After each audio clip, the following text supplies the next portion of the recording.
Hey guys, I welcome you all to the Aimers Academy. My name is Swatan Gupta and I'm your faculty of English. तो हम आ चुके हैं chapter 3 या session 3 में और बात करेंगे कैसे अब और ज़्यादा वर्ड्स को अपनी वोकैबुलरी लिस्ट में ऐड करना है। तो चलिए शुरू करते हैं इस सेशन को और इस सेशन में हम बात करेंगे डॉक्टर्स की। ठीक है, तो कैसे कैसे डॉक्टर्स हैं इन सारी चीज़ों को देखेंगे। कुछ बातें मैं पहले बता चुका हूँ, कुछ नई बातें होंगी। ओवरऑल कनेक्टिंग द डॉट्स, इस पे हमारी कहानी चल रही है। इस बात को आपको याद रखना है। मतलब ऐसा बिल्कुल नहीं है कि आपने पहले जो पढ़ के रखा है, पिछले सेशंस में जो देख के रखा है, वो आप भूल जाओ और सोचो कि बस वो तो अब काम का नहीं है। अब यहाँ पे क्या क्या बातें होंगी sir? Gynae, neuro, algos, oasis, ऑप्थेल्मोस, ऑप्सिस या ऑप्टिसॉर, मेट्रॉन, गायनी, लॉजी, ऑब्स्टेट्रिक्स एंड ईशियन। और ये कभी भी मिल जाए तो याद रखिएगा कि गायनी का मतलब वुमन से होता है, न्यूरो कहीं लिखे तो नर्व से जुड़ा है, एल्गोस मतलब पेन, जब आपको दर्द वगैरह की बात हो तो वहां पे एल्गोस यूज करते हैं। ऑसिस एबनॉर्मल और डिजीज्ड कंडीशन, मतलब नॉर्मल नहीं है वो कंडीशन, बड़ी अजीब सी है, बीमार सा है। ऑप्थेल्मोस हमेशा आईज से जुड़ा होता है। आपको एक बात बताता हूँ, जो आपका आई टेस्ट करता है उसे ऑप्टिशियन बोलते हैं, लेकिन जो उसका डॉक्टर होता है, डिग्री रखता है, उसे ऑप्थेल्मोलॉजिस्ट बोलते हैं। इसी तरीके से अगर ऑप्सिस, ऑप्टिसॉर दिखे तो उसे स्लाइट और विजन बोलते हैं, मतलब वहां पे दृष्टि की बात हो रही होती है। मेट्रॉन भी मिले तो वहां पे दृष्टि की या विजन की बात हो रही होती है। यहाँ पे विजन वो वाला नहीं है कि आपको यूपीएससी क्रैक करना है, ठीक है, ये याद रखिएगा। गायनी मीन्स आपको बताया है वुमन, फिर उसके बाद लॉजी मीन्स साइंस होता है, या आप इसको स्टडी भी बोलते हो।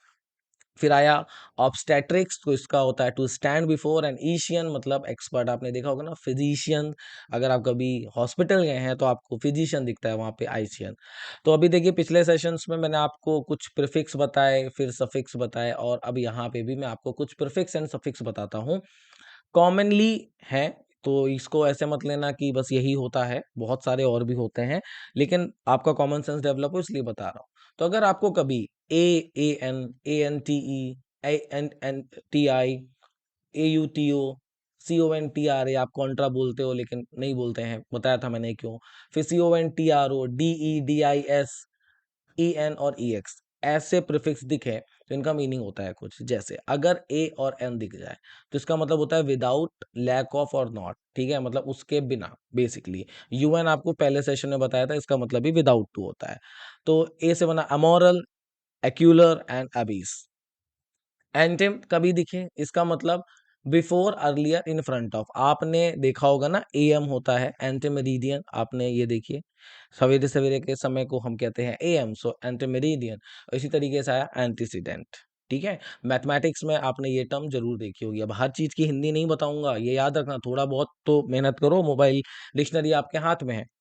इसके बाद ANTI, कहते हैं ना मैं और वो एंटी हैं, मतलब अगेंस्ट हैं, अपोजिट हैं, एक दूसरे के खिलाफ हैं, तो हम लोग वहां पे ANTI यूज करते हैं। जैसे दवा वगैरह में यूज करते हैं ना, एंटीसेप्टिक, आपने सुना होगा विको टर्मरिक, यही कॉस्मेटिक है ना, तो एंटीसेप्टिक क्रीम, तो आपने वहां ध्यान देना है। इसी तरीके से एंटीबॉडी होता है, डॉक्टर हमको दवाएं देता है, कहते हैं एंटीबॉडीज लीजिए ज्यादा अच्छा रहेगा, तो ये सारी चीजें हैं। फिर उसके बाद AUTO, तो एक तो ऑटो होता है जो चलता है, जिसमें हम लोग बैठ के कहीं जाते हैं, इसका मतलब सेल्फ और सेम से होता है। सो ऑटोबायोग्राफी, ऑटोमोबाइल, ठीक है। यहाँ पे ये बातें हो गई, मतलब जब खुद की कहानी लिखे जाए तो उसे ऑटोबायोग्राफी कहते हैं। फिर इस तरीके से ऑटोमोबाइल इंडस्ट्री यूज करते हैं। फिर कॉन्ट्रा बोलो या CONTRA बोलो, आपकी मर्जी, अभी जो आसान पड़े वो बोलो। तो उसका मतलब अगेंस्ट या अपोजिट होता है। यहाँ पे अगर CONTRO मिल जाए तो भी उसका मीनिंग वही है। तो इसका मतलब क्या है कि कॉन्ट्राडिक्ट, कॉन्ट्रास्ट, कॉन्ट्रैरी, कॉन्ट्रोवर्सी। कॉन्ट्राडिक्ट कब होता है? जब आप एक बात बोलो, फिर उसके अपोजिट एक बात बोल दो, तो कहते हैं ना यार तुम्हारा ही स्टेटमेंट कॉन्ट्राडिक्ट कर रहा है, या मैं और वो कॉन्ट्राडिक्ट कर रहे हैं, मतलब मैं कुछ और बोल रहा हूँ, आप कुछ और बोल रहे हो, टॉपिक एक है, तो वहां पे भी कॉन्ट्राडिक्शन होता है, या कॉन्ट्राडिक्ट कर रहे हो आप। इस तरीके से कॉन्ट्रास्ट हुआ। फोटो एडिटिंग में इसको देखते होगे, इसे कॉन्ट्रेरी एंड कॉन्ट्रोवर्सी, आपको पता ही है थोड़ा नेगेटिव से वर्ड्स है।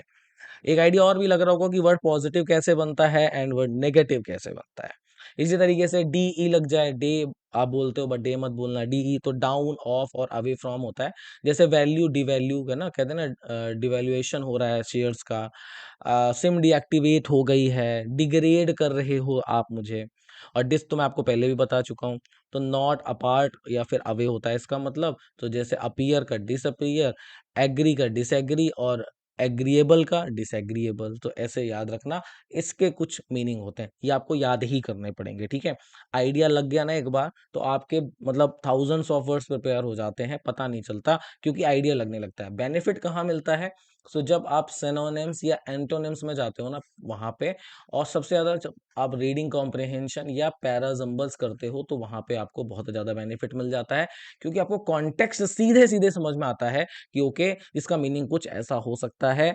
मैंने ईएन पढ़ा था, इसका मतलब ये है, स्वतंत्र सर ने बताया था AUTO होता है, तो इसको इससे कुछ कहते हैं। और आप कहीं ना कहीं पूरा मीनिंग जाने बिना भी आंसर करके आते हो और सही करके आते हो, ये फायदा है। और इसके बाद EN, तो यहाँ पे पुट इनटू या कवर विद, मतलब आप किसी चीज से कवर कर रहे हो किसी चीज को, जैसे इनक्लोज्ड एरिया आपने सुना होगा, इंटेंगल, इन केस। अच्छा यहाँ पे याद रखना, ये जो ENCASE है ना, ये IN नहीं है, इन केस नहीं होता है। तो आप ऐसे भी बोलते हो इन केस, अगर मैं नहीं आ पाया, वो अलग है, और ये इन केस है वो अलग है। ओके। और भैया इतना जब बता रहा हूँ और सेशन पसंद आ रहा है, तो लाइक जरूर करो, सब्सक्राइब करो, सबसे अच्छी चीज अपने दोस्तों के साथ शेयर करो। बहुत कुछ जानने और समझने को मिलेगा। यहाँ रटना नहीं है, समझना है। और इसी तरीके से आया एक्स, ठीक है।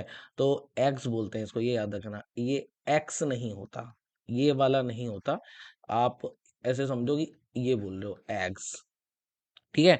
सो आउट ऑफ, फ्रॉम और फॉर्मर कहते हैं ना, एक्स गर्लफ्रेंड, तो सर वो एक्स गर्लफ्रेंड होता है, एक्स नहीं होता है। वो एक्स ये वाला होता है, या फिर ये वाला होता है, ये बात याद रखिएगा। तो इसका मतलब एक्सट्रैक्ट, एक्सेल, एक्स प्रेसिडेंट, ठीक है। तो मतलब फॉर्मर की बात कर रहे हैं, एक्सेल, इनहेल, सांस अंदर लेना, सांस बाहर छोड़ना, एक्सेल, एक्सट्रैक्ट करना मतलब अलग करना। ये सारी बातें हो गई। उम्मीद करता हूँ ये प्रीफिक्स आपको काफी समझ आएंगे। ये लगातार थर्ड सेशन है, और मैंने आपके काफी सारे प्रीफिक्स प्रिपेयर कराए। अब हम बात कर लेते हैं डॉक्टर्स की। तो भैया गायनी आपको बता चुका हूं पहले भी, इसका मतलब वुमेन होता है, ठीक है। आप वुमन भी बोल सकते हो, कोई इशू है नहीं वैसे। और फिर लॉजी, AG OG लॉजी, और यहाँ पे हो गया साइंस, ठीक है। आप स्टडी में भी यूज करते हैं, कोई इशू नहीं है। अगर कभी आपको टू स्टडी मिल जाए तो समझ जाना कि कुछ वही मतलब है, ठीक है। चलिए, अब इसको देखते हैं क्या होते हैं। तो गायनेकोलॉजी, ठीक है, ये क्या है? The branch of physiology and medicine which deals with the functions and diseases specific to women and girls, especially those affecting the reproductive system. अब काफी सारे लोग इसे बोलते हैं औरतों का डॉक्टर, कॉमन लैंग्वेज में, आम भाषा में। सर औरतों का डॉक्टर नहीं होता है, ये गलत टर्म है, ठीक है। जैसे हम लोग कहते हैं ना, यार वो उसके ताऊजी एक्सपायर हो गए, सर ताऊजी की एक्सपायरी डेट नहीं है जो एक्सपायर हो गए, he is no more, he is dead, ऐसा बोलते हैं। हम बोलते हैं ये एक्सपायर हो गया, क्या उनकी एक्सपायरी डेट थी क्या? आप सोचिए। तो इस तरीके से वर्ड यूज नहीं किए जाते ना सेंटेंसेस, ना ही आपका कोई एक्सप्रेशन। तो ये बात याद रखिएगा। इसका मतलब है कि जो वुमेन या गर्ल की डिजीजेज होती हैं, स्पेशली रिप्रोडक्टिव सिस्टम से रिलेटेड, उनको जो स्टडी करी जाती है उसे गायनेकोलॉजी बोलते हैं। और एक बात बताता हूं जो आगे भी समझाऊंगा, IST लगा दो तो गायनेकोलॉजिस्ट बन जाता है। Example, then I suggest you to go gynaecology for further examination. तो मतलब मैं आपको अब सजेस्ट करता हूं कि आप जाइए गायनोकोलॉजी में, और वहां पे एग्जामिनेशन कराइए, मतलब अपना जो भी ट्रीटमेंट कराने उसके जो टेस्ट वगैरह हैं वो आप कराइए, इसको बोलते हैं। अब देखिए, IST लगाया मैंने आपको थोड़ी देर पहले बताया, और आपको पहले सेशन में भी IST बताया था, करने वाला। अब गायनी को ब्रेक करते हैं, यहाँ पे गायनी मतलब हुआ वुमन या गर्ल, ठीक है। और यहाँ पे लॉजी बन रहा है, वाई हटा तो मैंने बोला था थोड़ा बहुत हटता हटता रहता है। पिछले सेशन देखते हैं ना, कुछ बार लगेगा क्या आधा बता उधर बता रहे हो, हर चीज रिपीट करूंगा, सेशंस बहुत लंबे हो जाएंगे, इसलिए पहले सेशन से देखना शुरू करो, ठीक है। तो अब LOG लगा है यहाँ पे, मतलब स्टडी की कुछ बात हो रही होगी, साइंस की बात हो रही होगी। और IST मैंने आपको पहले सेशन में बताया था करना, ठीक है। सो गायनेकोलॉजिस्ट हुआ doctor for women, doctor specialising in female disorder, ठीक है। तो भैया एक ऐसा डॉक्टर जो महिलाओं की जो डिसऑर्डर्स होते हैं, बीमारियां होती हैं, उसको सही करता है, उसे हम बोलते हैं। ये मेल और फीमेल दोनों हो सकते हैं, ये भी याद रखना, ठीक है। कई लोग ऐसी डिग्री लेते हैं। एग्जाम्पल की बात करते हैं, in the role of every women's idol gynaecologist, he was utterly convincing, ठीक है। मतलब अटरली को बहुत अच्छा वर्ड है, याद कर लीजिएगा। मतलब जब सुपीरियरिटी पे बात करी जाती है ना, क्वालिटी पे बात करी जाती है, तब हम बोलते हैं अटरली, ठीक है। अटर मतलब बोलना भी होता है, कहते हैं ना कि he did not utter a single word, तो उसमें भी हम यूज करते हैं, बोलने में भी हम यूज करते हैं, तो ये बातें याद रखनी है।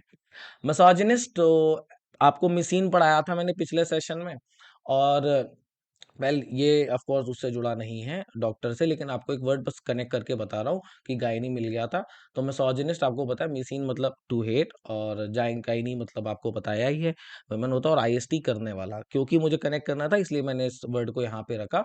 सो वन हु हेट्स वुमेन, ठीक है, एक ऐसा व्यक्ति जो महिलाओं से नफरत करता है उसे मिसोजिनिस्ट बोलते हैं। तो लोगों को लगेगा ऐसे लोग होते हैं, हाँ जी होते हैं, दुनिया में बहुत अजीब अजीब लोग भी हैं। अभी एक इंसान है, उसने लगभग 50-60 साल से नहाया नहीं था, क्योंकि उसे लगता था वो बीमार हो जाएगा, और वो मर गया। ठीक है, तो वो न्यूज़ आई थी। एग्जाम्पल की बात करते हैं, she left the organisation because of its misogynist teaching on women and their position in society. तो उसने इस ऑर्गेनाइजेशन को छोड़ दिया क्योंकि उनकी जो टीचिंग थे वो मिसोजिनिस्ट थी, और जो औरतों का स्थान होना चाहिए उसके खिलाफ वो जिस तरीके की प्रोपोगेंडा करते थे वैसे बात करते थे। खैर, आप में से कुछ लोग सोचेंगे आपने हूबहू क्यों नहीं बताया, मैं बताना ही नहीं चाहता, मैं चाहता हूँ आप समझिए कोई बात कैसे कही जा रही है। ये मत समझिए कि उसका एग्जैक्ट मीनिंग क्या हो सकता है, क्योंकि एग्जाम में वो नहीं आएगा। चलिए आगे बढ़ते हैं, न्यूरो की बात करते हैं। तो न्यूरो मतलब होता है नर्व, और एल्गोज मतलब होता है पेन, ठीक है। नर्व्स मतलब क्या होता है सर? नर्व्स मतलब होता है नसें, कुछ ऐसा ही पढ़ा है ना। नर्वस सिस्टम आपने पढ़ा होगा, नहीं पढ़ा? पढ़ा ही होगा भाई। तो जब नर्वस सिस्टम पढ़ा है तो वहां पे आपने नसें वगैरह की बात करी है, तो नर्व के कई सारे मीनिंग होते हैं, ये भी समझ लो। एक तो नर्व का मतलब होता है नसा, सॉरी नस, नॉट नशा, नस। और एक नर्व का मतलब विचार शक्ति भी होता है, कभी कहीं मिल जाए तो ये मत सोच लेना कि क्या ही बता दिया था मैंने। इसके अलावा शिरा भी कहते हैं, अगर आपने बहुत ज्यादा शुद्ध हिंदी में जाना है तो ये होता है। एक नर्व का मतलब जब ये वर्ब बन जाता है, क्या बनता है? वर्ब बन जाता है, तो इसका मतलब हिम्मत जुटाना भी होता है। ये बातें याद रखिएगा, ठीक है। मैं आपको इसलिए बता रहा हूँ क्योंकि एग्जैक्टली वही आएगा ये जरूरी नहीं होता। एल्गोस, ALGOS, जो भी आप कहना चाहें, इसका मतलब पेन या दर्द होता है। फिर आया ऑसिस, OSIS, एबनॉर्मल और डिजीज्ड कंडीशन, मतलब एक कंडीशन जो कि नॉर्मल नहीं है, उसके लिए हम यूज करते हैं। चलिए इसको देख लेते हैं। न्यूरोसर्जन सुना होगा, है ना? डॉक्टर के पास जाते हैं, एक ऐसा पर्सन जो हमारे नर्वस सिस्टम वगैरह की चीजें करता है, उसे हम बोलते हैं न्यूरोसर्जन, इजंट इट? सुना ही होगा ना। तो क्या होता है न्यूरोसर्जन? सर, न्यूरोसर्जन उस पर्सन को बोलते हैं जो सर्जरी करता है नर्वस सिस्टम से रिलेटेड, स्पेशली जो ब्रेन से जुड़ी हुई होती है। एग्जाम्पल की बात करते हैं, neurosurgeons have successfully moved a blood clot from her brain and are keeping a close watch on her. मतलब जो न्यूरोसर्जन्स हैं वह बहुत ही ज्यादा सक्सेसफुली उसके दिमाग में जो ब्लड क्लॉट यानी खून का थक्का जम गया था उसे हटा दिया है, और अब उस पे बहुत पैनी नजरें रखे हुए हैं। किस पे? जो महिला है जिसका इलाज चल रहा था उसके ऊपर, ठीक है। तो इसको हम न्यूरो सर्जन बोलते हैं। इसके बाद आया न्यूरोलॉजिस्ट। तो ये क्या होता है? न्यूरो मतलब आपको पता है, लॉजी मतलब आपको पता है, IST मतलब आपको पता है, क्योंकि आप बहुत इंटेलिजेंट हो तो चैनल भी तो सब्सक्राइब करो भैया। तो चलिए आगे देखते हैं इसका मीनिंग क्या होता है भैया। Specialist in the anatomy, function and organic disorder of nerves and the nervous system. अब देखिए, यहाँ न्यूरोसर्जन हुआ, यहाँ न्यूरोलॉजिस्ट हुआ, तो he the neurologist is wrong about a neurological problem. तो जो न्यूरोलॉजिस्ट है वह भैया गलत है, और ये कौन है? ये स्पेशलिस्ट होता है न्यूरोलॉजिस्ट, याद रखिएगा। स्पेशलिस्ट और डॉक्टर में फर्क हो सकता है, मतलब इसने और भी ज्यादा हायर स्टडीज करी हैं उसकी बात आती है, ठीक है। तो हम इसको वहां पे यूज कर सकते हैं। इसके बाद आया neurology. So the branch of medicine and biology that deals with the anatomy, function and organic disorder of nerve and nervous system. मतलब मेडिसिन या बायोलॉजी की एक ऐसी ब्रांच जो कि डील करता है एनाटॉमी से, फंक्शन या organic disorder of nervous and nervous system, मतलब जो हमारा नर्वस सिस्टम है उसकी एनाटॉमी से। अब काफी लोग सोचेंगे सर एनाटॉमी 2 बार बोल रहा है, इसका मीनिंग भी बता दो। तो बता देते हैं भाई, क्या दिक्कत है। शरीर रचना को हम लोग एनाटॉमी बोलते हैं, ठीक है। मतलब बॉडी के बारे में जो साइंस होती है उसे बोलते हैं एनाटॉमी, शरीर रचना विज्ञान भी कहते हैं। और फंक्शन का मतलब मैं समझ सकता हूँ, आपको पता होगा। अब इस वर्ड को अगर एक्सप्लेन करें तो भैया, न्यूरो आपको पता है, लॉजी आप जानते हो, मीनिंग आप निकाल सकते हो, कोई प्रॉब्लम यहाँ पे नहीं होगी यार। इतना स्टार्टिंग में इसलिए तो समझा देता हूँ। एग्जाम्पल की बात करते हैं, he visited the institute of neurology in Havana where they both work, ठीक है। तो उन्होंने विजिट किया इंस्टीट्यूट ऑफ न्यूरोलॉजी, कहाँ पे, हवाना में है, जहां वह दोनों काम करते थे। ये बात थी। अब न्यूरोलॉजिकल आया, याद करो मेरा दूसरा सेशन। न्यूरो, नर्व, लॉजी, पता है एल कुछ बताया था पर्टेनिंग टू, कुछ याद आ रहा है?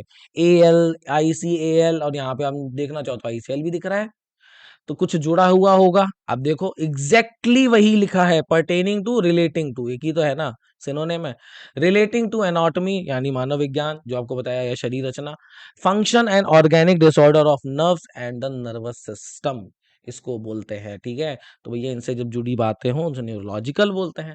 सो यहाँ पे हम कह सकते हैं the neurological symptom then disappear by mid morning. तो जो उसके न्यूरोलॉजिकल सिम्टम्स थे, ठीक है, वह खत्म हो गए, डिसअपियर मतलब खत्म हो गए, हट गए। कब मिड मॉर्निंग मतलब जब आधी दोपहर, सॉरी सवेरा हुआ था, तब खत्म हो गया।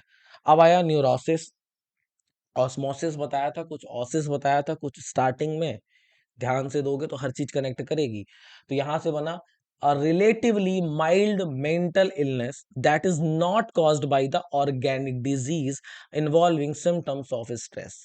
अ रिलेटिवली माइल्ड मेंटल मतलब बहुत ज्यादा नहीं है, मेंटल है, दिमाग से जुड़ी हुई है। न्यूरोस का मतलब मैंने आपको बताया रिलेटेड टू ब्रेन। तो थोड़ी बहुत समस्या है दिमाग से जुड़ी, जो कि एक डिजीज की वजह से नहीं है, involving symptom of stress, stress वगैरह की वजह से, कि बहुत ज्यादा परेशान हो, पैसा नहीं आ रहा, फेल हो रहे हैं, तो न्यूरोसिस की बात करी जाती है। Himesh was anxious to the point of neurosis, मतलब इतना ज्यादा परेशान था कि उसके बिहेवियर पैटर्न में हमको चेंज दिखने लगे, तो ऐसी जगह पे हम न्यूरोसिस यूज कर लेते हैं। फिर आया neuralgia, intense typically intermittent pain along the course of nerve especially in the head of face. तो न्यूरोलजिया क्या हुआ, इंटेंस। अच्छा, इंटेंस को हम कब यूज करते हैं, एक बात बताओ, कभी आपने इंटेंस वर्ड यूज किया होगा तो एक ऐसी जगह यूज किया होगा जहां पे आप बहुत ज्यादा दिमाग लगा रहे हो, जोड़ रहे हो, है ना। तो न्यूरोलजिया को बेसिकली हिंदी में बोलते हैं तंत्रिका शूल। ये बड़ी खतरनाक हो जाएगा आपके लिए, शायद आप याद भी ना कर पाओ, हिंदी भी काफी खतरनाक चीज होती है। तो intense typically intermittent pain, intermittent का मतलब क्या होता है, पेन की तो बात मैंने कर दी।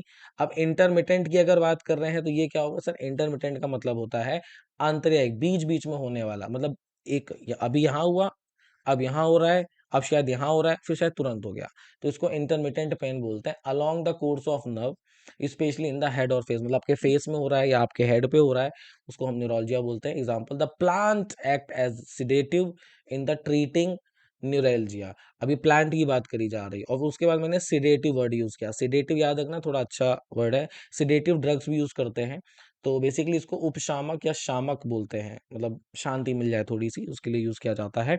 सिडेटिव ड्रग्स भी होता है, उसे शामक औषधि बोलते हैं, ये बात भी याद रखिएगा, ठीक है। चलिए, अब आया ऑप्थेल्मोस मतलब आईस, ऑप्सिस एंड ऑप्टिसॉर स्लाइट और विजन, एंड मेट्रॉन मतलब विजन। ये इसके मीनिंग है, स्टार्टिंग में भी बताए थे, फिर से बता दिए। ऑप्थेल्मोस मिल जाए तो आईज से रिलेटेड होता है, ठीक है। अब यहाँ पे जितने वर्ड्स आएंगे ना, आपको मैक्सिमम पता होंगे, याद नहीं करने पड़ेंगे, एक बार देखोगे कभी नहीं भूलोगे। अब देखो, इसको मैं ब्रेक करता हूँ। ऑप्थेल्मोलॉजिस्ट, पहले तो मेरे साथ बोलो, क्या है ऑप्थेल्मोलॉजिस्ट, ठीक है। ऑप्थेल्मो क्या दिखा, आईज। लॉजी क्या दिखा, स्टडी। आईएसटी करने वाला मतलब आंखों का इलाज करने वाला। साथ ही सिंपल भाषा में, a specialist in the branch of medicine concerned with the study and the treatment of disorder and disease of the eye। Basically आंखों की जो समस्याएं हैं किसी भी तरीके की, दिख नहीं रहा, खराब हो गई, ऑपरेशन करना है, सर्जरी करनी है, या नर्व्स में कुछ प्रॉब्लम है, पलके झुक रही हैं, तो वो सारा जो इलाज करता है उसे ऑप्थेल्मोलॉजिस्ट बोलते हैं। जो आपके चश्मा लगाता है उसे ऑप्टिशियन बोलते हैं, remember this. Example, the advice of ophthalmologist must be sought before physical activities are allowed, ठीक है। So the advice of ophthalmologist must be sought, कहाँ पे, जब फिजिकल एक्टिविटीज करने से पहले भैया जो उन्होंने बोला था उसको ध्यान में रखना है, बस इतनी सी बात है। फिर ऑप्थेल्मोलॉजी, देखो अब थोड़ा सेशन तेज हो रहा है ना। ऑप्थेल्मोस आपको पता है, लॉजी मतलब स्टडी। हाँ, मैं फिर से कह रहा हूँ, चैनल के साथ जुड़ो, लाइक करो, लेकिन फिर भी एक बात बोलूंगा कि पिछले सेशन देखते जाओ, क्योंकि हर बार मैं पुराना याद तो ला सकता हूँ, एक्सप्लेन नहीं करूंगा, क्योंकि बार बार करने से चीजें सही नहीं होती हैं। So ophthalmology the branch of medicine concern with the study and treatment of disorder and disease of the eye, ठीक है, तो एक ऐसी ब्रांच जो एक कंसर्न है आंखों के इलाज से जुड़ी, जो मतलब कोई डिजीज होती है, डिसऑर्डर, उसको हम एप्थेल्मोलॉजी बोलते हैं। Should today the department of ophthalmology is closed. ठीक है, तो आज क्या हुआ भैया, जो डिपार्टमेंट ऑफ ऑप्थेल्मोलॉजी है वह बंद है। कोई त्योहार होगा, दिवाली चली रही थी अभी अभी। और ऑप्टिशियन अभी तक 3 बार बता चुका हूँ और आपके सामने आ गया, a person qualified to prescribe and dispense glasses and contact lenses to detect eye disease। जो चश्मा लगाता है, सिंपल सी बात है, और आपको ग्लासेस लगा सकता है, कॉन्टेक्ट लेंस दे सकता है या प्रेस्क्राइब कर सकता है, उसे ऑप्टिशियन बोलते हैं। He is not a doctor, तो वह आपकी सर्जरी नहीं कर सकता। ठीक है, लेकिन हाँ, लोकल पे यही बोला जाता है। Example, the optician said I needed new glasses. ठीक है, ऑप्टिशियन ने कहा कि भैया हमें नए नए ग्लासेस चाहिए, दाओ दो। चलो, आई नीड मतलब मुझे चाहिए, ऑप्टिशियन ने कहा था, ऑप्टिशियन अलग है, मैं अलग हूँ। ये चीज याद रखिएगा। चलिए और आते हैं, ऑब्स्टेट्रिक्स टू स्टैंड बिफोर। ठीक है, और एशियन एक्सपर्ट आपको इनिशियली बता दिया था जब स्लाइड में चल रहे थे, तो इसको भी देख लेते हैं क्या है। आईएएन समझा चुका हूँ बहुत ज्यादा अच्छे तरीके से, पिछले सेशंस में याद कर लो, पूरी की पूरी आपको डिटेल दी थी मैंने। अब हम कुछ और बात करते हैं। आपके पास एक वर्ड है, ऑब्स्टेट्रिशियन। दोबारा बोलो, ऑब्स्टेट्रिशियन। जब इसको बोला तो कोई ना कोई इसका मीनिंग होगा, तो इसका मतलब होता है प्रसूति विशेषज्ञ। तो ऑब्स्टेटिशियन और फिजिशियन और surgeon qualified to practice obstetrics. अच्छा, प्रसूति का मतलब क्या होता है, प्रेगनेंसी वगैरह से रिलेटेड होता है ना, तो बस हो गया। Her obstetrician could not be present at the birth. अब देखो सीधा सीधा वही आ गया, मतलब जो उसका ऑप्टिटिशियन, सॉरी ऑब्स्टिटिशियन है, वह उस समय या बर्थ के समय पे नहीं था। सिंपल सा। अब यहाँ पे ऑब्स्टेट्रिक्स दिख गया, the branch of medicine and surgery concern with child birth and midwifery. मतलब एक ऐसी ब्रांच जो सर्जरी की या दवाओं से जुड़ी हुई है, किसके, बच्चों से रिलेटेड है या मिडवाइफरी से रिलेटेड है, मतलब जब लेडी प्रेग्नेंट होती है। अच्छा, एक बात याद रखना सर जी, ये जो एलओजीवाई नहीं दिख रहा होगा, तो हर जगह एलओजीवाई लग जाए ये जरूरी नहीं होता, ये बात याद रखना। मैं इनिशियली बोल रहा था कि भैया गांठ बांध के नहीं बैठना है कि ऐसा ही होता है, गलत हो जाएगा। एग्जाम्पल की बात करते हैं, both gynaecology and obstetrics challenge traditional lines of demarcation between medicine and surgery. ठीक है, तो जो दोनों गायकोनोलॉजी है, ऑब्स्टेट्रिक्स है, दोनों ने ही चैलेंज किया है जो ट्रेडिशनल लाइंस हैं डिमार्केशन की, मतलब दवाओं, मेडिसिन एंड सर्जरी की, उसको चैलेंज कर देंगे, नहीं नहीं नहीं ऐसा कुछ नहीं होता। सबके अपने अपने एक्सपीरियंसेस होते हैं। चलिए अब लास्ट देख लेते हैं, ये क्या है, ऑब्स्टेट्रिकल। एल बता चुका हूँ, ऑब्स्टेक बता चुका हूँ, ज्यादा करने की जरूरत नहीं है, देख लेते हैं। तो obstetrical relating to child birth, ठीक है, चाइल्ड बर्थ से जुड़ा है, and the process associated with it, और उसकी जो प्रोसेस है उससे जुड़ा है, उसको हम इस टर्म के अंदर रखते हैं। एग्जाम्पल ध्यान से समझना, स्वतंत्र गुप्ता यानी कि मैं, chief physician, associate professor, vice director and the obstetrics department, director of obstetrical department. ठीक है, तो मतलब मैं इन सारी चीजों से जुड़ा हूँ, जुड़ा नहीं हूँ, वो बस अपना नाम रखा। तो उम्मीद करता हूँ सर आपको ये बातें समझ में आई होंगी, काफी सारे वर्ड्स आपने सीखने मिले होंगे और पिछला सब कनेक्ट कर रहा होगा। जब आखिरी तक आए हो तो चैनल के साथ जुड़ो भाई, और दोस्तों के साथ शेयर करो। Have a nice day.